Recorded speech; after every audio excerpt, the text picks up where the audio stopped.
D Dhanasumod കൂടെ ചേരുമ്പോൾ സുമോദ്, അതായത് ഇന്നിപ്പോൾ രണ്ടാം ഘട്ട സ്ഥാനാർത്ഥി പട്ടികയും ഏതാണ്ട് അന്തിമ രൂപം നൽകുമ്പോൾ എല്ലാവരും നോക്കിയത് കണ്ണൂരിൽ ആര് മത്സരിക്കുമെന്നാണ്. പക്ഷേ കണ്ണൂരിൽ ആരും മത്സരിക്കുമെന്ന് പറഞ്ഞു വെക്കുന്നില്ല. കണ്ണൂർ സീറ്റ് ഒഴിച്ചിട്ടിരിക്കുമ്പോൾ സ്വാഭാവികമായിട്ടും അത് സുധാകരന്റെ ശ്രമങ്ങൾക്ക് കൂടുതൽ ഊർജ്ജം നൽകുകയാണ്. അപ്പോൾ സുധാകരൻ ഉയർത്തുന്ന സമ്മർദ്ദങ്ങളിൽ ഹൈക്കമാൻഡും വീണുപോയോ?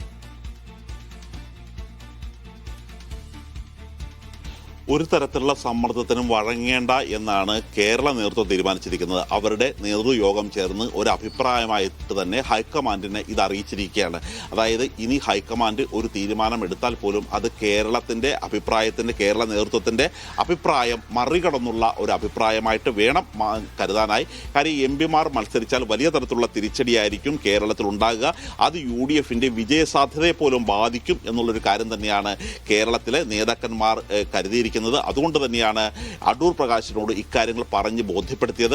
അടൂർ പ്രകാശ് കോന്നിയിൽ മത്സരിക്കണം എന്നുള്ളൊരു കാര്യത്തിൽ ഉറച്ചു നിൽക്കുകയായിരുന്നു. ഈ ശിവഗിരി മഠം നൽകിയ കത്തിൽ 18 പേരെ മത്സരിപ്പിക്കണം എന്നാവശ്യപ്പെട്ട് രാഹുൽ ഗാന്ധിക്ക് മഠാധിപതി സച്ചിദാനന്ദ സ്വാമി നൽകിയ കത്തിൽ ഉണ്ടായിരുന്ന പ്രധാനപ്പെട്ട ആളുകളിൽ ഒന്ന് അടൂർ പ്രകാശ് തന്നെയായിരുന്നു.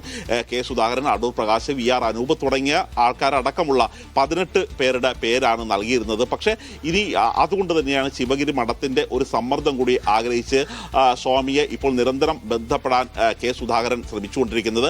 പക്ഷേ ഇത്തരത്തിലുള്ള ഏത് സമ്മർദ്ദത്തിനായാലും ഇനി വഴങ്ങേണ്ട എന്നൊരു നിലപാട് തന്നെയാണ് ഇപ്പോൾ കേരള നേതൃത്വം എടുത്തിരിക്കുന്നത്. പക്ഷേ ഇനി ശിവഗിരി മഠം ഉൾപ്പെടെയുള്ള ഒരു ബാഹ്യ സമ്മർദ്ദ ശക്തി ഹൈക്കമാൻഡിലും KC വേണുഗോപാലിലും എത്രത്തോളം ഒരു സമ്മർദ്ദം ചെലുത്തും, അവർ ഇനി ആ തീരുമാനം മാറ്റുമോ എന്നുള്ളൊരു കാര്യം മാത്രമാണ് കണ്ടറിയേണ്ടത്. ഏതായാലും സുധാകരൻ നിർദ്ദേശിക്കുന്ന ആൾക്ക് മാത്രം സീറ്റ് നൽകിയാൽ മതി എന്ന രീതിയിൽ കണ്ണൂർ സീറ്റ് ഒഴിച്ചിട്ടാണ് ബാക്കി ചർച്ചകൾ പുരോഗമിക്കുന്നത്. ഇതെല്ലാം മല്ലികാർജ്ജുന ഖാർഗെ ബാക്കിയുള്ള കാര്യങ്ങൾ തീരുമാനിക്കട്ടെ എന്നുള്ളൊരു കാര്യമുണ്ട്.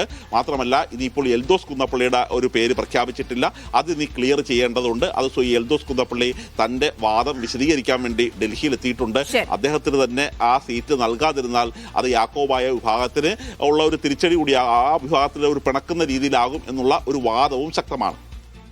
അപ്പോൾ സീറ്റ് നിഷേധിക്കപ്പെട്ടതിനെതിരെ എൽദോസ് കുന്നപ്പള്ളി ഡൽഹിയിലെത്തി നേതാക്കളെ കാണുന്നുണ്ട്. അതിനപ്പുറത്തേക്ക് കെ സുധാകരൻ സമ്മർദ്ദം ശക്തമാക്കി തന്നെ മുന്നോട്ട് പോകുന്ന ഒരു സാഹചര്യം കൂടിയുണ്ട്. ഇതിൽ ഒരു തരത്തിലുള്ള സമ്മർദ്ദങ്ങൾക്കും വഴങ്ങേണ്ട എന്ന് ഹൈക്കമാൻഡ് തീരുമാനമെടുക്കുമ്പോഴും കണ്ണൂർ സീറ്റിൽ സ്ഥാനാർത്ഥിയെ പ്രഖ്യാപിച്ചിട്ടില്ല എന്നുള്ള കാര്യം കൂടി ശ്രദ്ധേയമാണ്. അപ്പോൾ ആ ഒരു സാഹചര്യം കെ സുധാകരന് വീണ്ടും പ്രതീക്ഷ നൽകുന്നതും കൂടുതൽ സമ്മർദ്ദത്തിലേക്ക് പോകാൻ വഴിവെക്കുന്നതുമാണ് എന്നുള്ള ഒരു വിലയിരുത്തൽ കൂടിയുണ്ട്.